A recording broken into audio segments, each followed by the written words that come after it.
اعوذ باللہ من الشیطان الرجیم بسم اللہ الرحمن الرحیم سیرت رسول عربی صلی اللہ علیہ وسلم مصنف علامہ نور بخش توکلی علیہ الرحمہ۔ ہجرت کا نواں سال۔ اس سال کے اوائل میں واقعہ ایلا پیش آیا۔ ازواج مطہرات نے آپ صلی اللہ علیہ وسلم سے مقدور سے زیادہ نفقہ و کسوت طلب کیا۔ اس پر آپ صلی اللہ علیہ وسلم نے ایلا کیا کہ 1 ماہ تک آپ ان کے ساتھ مخالطت نہ کریں گے۔ جب 29 دن گزرنے پر مہینہ پورا ہوا تو آیہ تخییر سورہ احزاب میں نازل ہوئی، مگر سب ازواج مطہرات رضی اللہ تعالی عنہن نے زینت دنیا پر اللہ اور اس کے رسول کو اختیار کیا اور یوں اپنے لیے بہت بڑا اعزاز حاصل کیا۔ غزوہ طائف اور غزوہ تبوک کے درمیانی زمانے میں حضرت کعب بن زہیر رسول اللہ صلی اللہ علیہ وسلم کی خدمت اقدس میں حاضر ہو کر ایمان لائے اور انہوں نے اپنا مشہور قصیدہ پڑھا۔ غزوہ تبوک۔ یہ غزوہ ماہ رجب میں پیش آیا۔ اس کا سبب یہ تھا کہ مدینہ میں یہ خبر پہنچی کہ رومیوں اور عیسائی عربوں نے مدینے پر حملہ کرنے کے لیے بڑی فوج تیار کر لی ہے۔ اس پر آپ علیہ الصلوۃ والتسلیم نے اہل مکہ اور قبائل عرب سے جانی اور مالی امداد طلب کی۔ اس وقت سخت قحط اور شدت کی گرمی تھی، اسی وجہ سے اس غزوہ کو غزوۃ الاسریٰ بھی کہتے ہیں۔ سورہ توبہ میں ہے الذین اتبعوہ فی ساعۃ الاسریٰ۔ لشکر اس غزوہ کے لیے تیار کیا گیا، اسے جیش الاسریٰ کہا گیا۔ اس جیش کی تیاری میں حضرت عثمان غنی رضی اللہ تعالیٰ عنہ نے خصوصیت سے حصہ لیا۔ حضرت ابوبکر صدیق اور عمر فاروق رضی اللہ تعالیٰ عنہما نے بھی بڑے اثار کا ثبوت دیا۔ غرض محبوب خدا صلی اللہ علیہ وسلم 30,000 کی جمعیت کے ساتھ مدینے سے روانہ ہوئے۔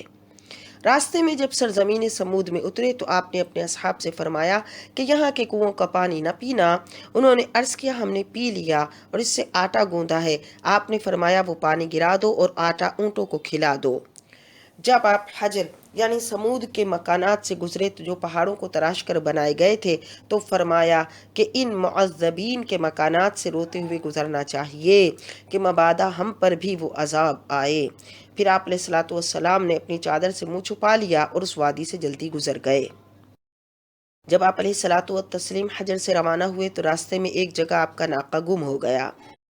زید بن بسیط قینقائی منافق کہنے لگا محمد صلی اللہ علیہ وسلم آسمانوں کی خبر دیتے ہیں اور اتنا نہیں جانتے کہ ان کا ناقہ کہاں ہے۔ آپ علیہ الصلوۃ والتسلیم کو اس کی یہ خبر پہنچ گئی۔ آپ نے فرمایا یہ منافق ایسا کہتا ہے، اللہ کی قسم میں وہی جانتا ہوں جو اللہ نے مجھے بتایا۔ چنانچہ اللہ نے مجھے ناقے کا حال بتا دیا ہے، وہ فلاں درہ میں ہے، اس کی نکیل ایک درخت میں پھنسی ہوئی ہے، اس سبب سے وہ رکا ہوا ہے، تم جا کر اسے لے آؤ۔ چنانچہ ناقہ اس درہ سے لایا گیا۔ آپ علیہ الصلوۃ والتسلیم کے اس ارشاد مبارک کے وقت حضرت عمارہ موجود تھے۔ منافق حضرت عمارہ ہی کے ڈیرے میں تھا۔ حضرت عمارہ رضی اللہ تعالیٰ عنہ اپنے ڈیرے میں واپس آ کر کہنے لگے کہ آپ صلی اللہ علیہ وسلم نے ابھی ہم سے اللہ کی اذن سے یہ ماجرا بیان فرمایا ہے کہ ایک شخص ایسا کہتا ہے۔ عمارہ کے بھائی عمر بن حزم نے کہا کہ آپ کے آنے سے پہلے زید بن بسیط نے ایسا کہا ہے۔ یہ سن کر حضرت عمارہ رضی اللہ تعالیٰ عنہ نے زید کی گردن لکڑی سے ٹھکا دی اور کہا کہ اے دشمن خدا میرے ڈیرے سے نکل جا، میرے ساتھ نہ رہ۔ کہا گیا ہے کہ بعد میں وہ طائب ہو گیا تھا، لیکن یہ معاملہ تھا صحابہ کا آپ علیہ الصلوۃ والسلام کے دشمنوں کے ساتھ۔ تو پتہ چلا مومن جو ہوتا ہے وہ اللہ اور اس کے رسول کے دشمنوں کے لیے سخت ہوتا ہے، کیونکہ اس کی محبت اللہ اور اس کے رسول کے لیے ہوتی ہے۔ حجر سے تبوک 4 منزل ہے۔ وہاں پہنچ کر معلوم ہوا کہ وہ خبر غلط تھی۔ تبوک میں 20 روز آپ علیہ الصلوۃ والتسلیم کا قیام رہا۔ اہل تبوک نے جزیہ پر آپ سے صلح کر لی۔ ایلا کا نصرانی سردار یوحنا حاضر خدمت اقدس ہوا۔ اس نے 300 دینار سالانہ جزیہ پر آپ سے صلح کر لی اور ایک سفید خچر پیش کیا۔ آپ نے ایک چادر اسے عنایت فرمائی۔ قریب و جوار کے یہودیوں نے بھی جزیہ پر صلح کر لی، اور تبوک کا فائدہ یہ ہوا کہ جنگ تو نہ ہوئی لیکن ارد گرد کے تمام قبائل پر مسلمانوں کا رعب طاری ہو گیا۔ تبوک ہی سے آپ صلی اللہ علیہ وسلم نے حضرت خالد بن ولید رضی اللہ تعالیٰ عنہ کو 400 سواروں کا دستہ دے کر عقیدر بن عبد الملک کندنی نصرانی سردار دومت الجندل کو زیر کرنے کے لیے بھیجا اور فرمایا کہ تم اس کو نیل گائے کا شکار کرتے پاؤ گے۔ عقیدر دومت الجندل کے قلعہ میں رہا کرتا تھا۔ جب حضرت خالد قلعہ کے پاس پہنچے تو ایک عجیب واقعہ پیش آیا۔ چاندنی رات تھی کہ ایک نیل گائے جنگل سے آ کر قلعہ کے دروازے پر سینگ مارنے لگی۔ عقیدر اس کے شکار کے لیے قلعہ سے اتر آیا۔ شکار کے دوران حضرت خالد کے دستہ نے اس پر حملہ کیا اور گرفتار کر کے مدینہ میں لے آئے۔ اس نے بھی جزیہ پر صلح کر لی۔ مسجد درار۔ منافق ہمیشہ اس امر کے در پہ تھے کہ کسی طرح مسلمانوں میں پھوٹ ڈال دیں۔ اس غرض سے انہوں نے اپنی علیحدہ مسجد بنانے کا ارادہ کیا۔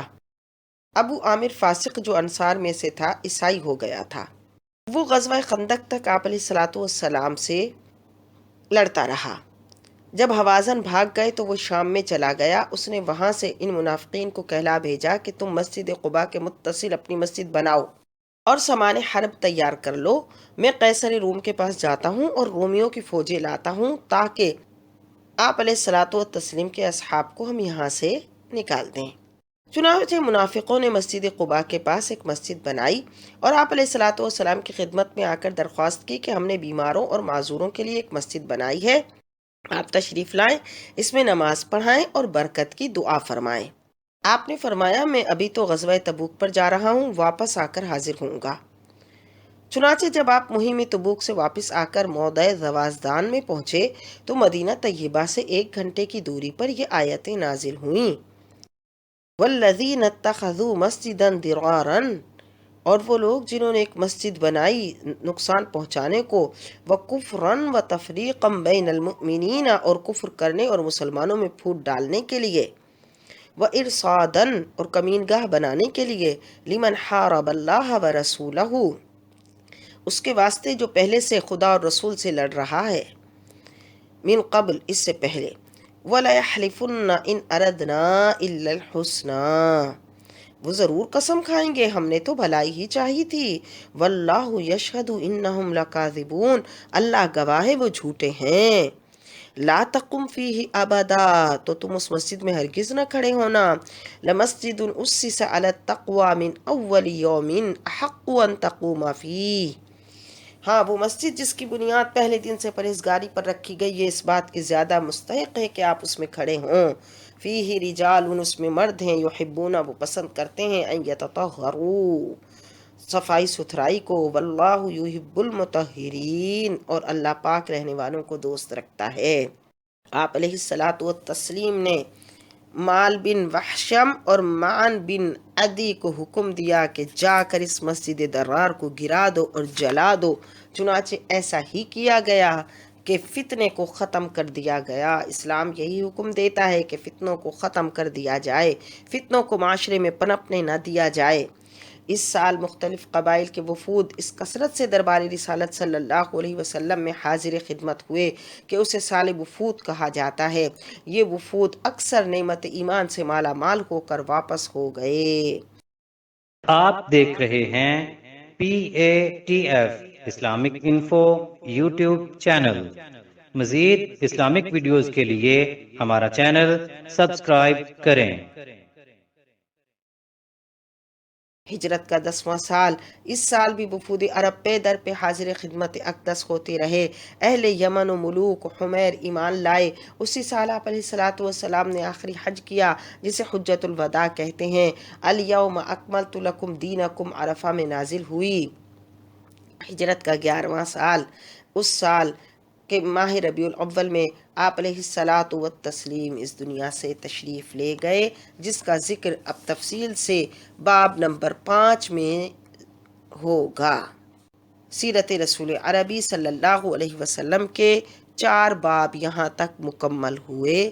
اب 5واں باب انشاءاللہ آپ علیہ الصلوۃ والسلام کی دنیا سے ظاہری رخصت اور حلیہ مبارکہ پر ہوگا، جو انشاءاللہ ہم آنے والے کلپس میں سماعت کریں گے۔